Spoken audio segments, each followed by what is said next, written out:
Now, the Orange County Sheriff's Office says that it is still in communication with the state attorney's office, but no decisions have been made just yet on any criminal charges. Ride safety experts, though, are urging lawmakers to improve ride safety in the wake of Tyree Sampson's death. They have been watching this investigation unfold since it began over the last year, and they think that the state can and should be doing more to protect you. Western News investigative reporter Greg Fox is live now at the Drop Tower ride site. And Greg, some of these changes were already in the works. They are, and in fact, there's a bill that would have a slew of changes that would improve ride safety across the state of Florida, more training for people who operate these rides, surprise safety inspections, and in particular for big rides like this, for rides over 100 feet in Florida, if this measure passes, it would require mandatory seat belts. But one ride safety expert tells me there's a lot more that could be done to protect you and your family. Weeks before, state engineers determined that the shoulder harnesses on 2 seats on the freefall ride were manually adjusted to open wider for larger occupants. One of our safety experts reviewed images of the ride control panel and made this stunning determination. The shoulder bracket wasn't able to be fully closed before the ride cycle was initiated.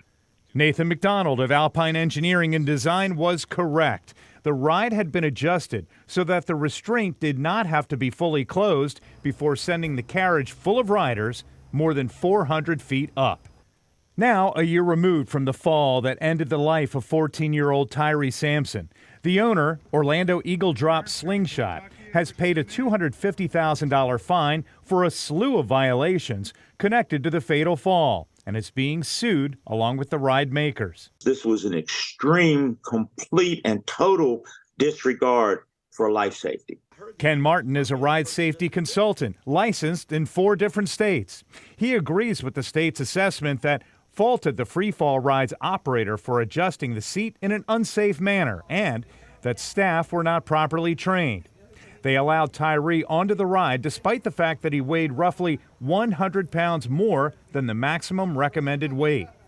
But Martin is critical of the way the Florida Department of Agriculture and Consumer Services certified the ride. The final inspection in December 2021 is 2 mostly blank sheets of paper with no notes indicating whether the inspector ever saw the ride in operation. Maybe it was a mistake, but if he's the state inspector, he should know that you've got to turn in paperwork.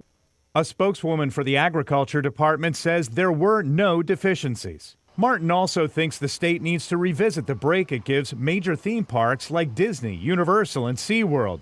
Because they employ their own inspectors, they're exempt from state oversight and are required to provide only limited information on ride accidents that result in hospitalizations. But still, at the permanent parks, the people who do most of their inspections work for the park.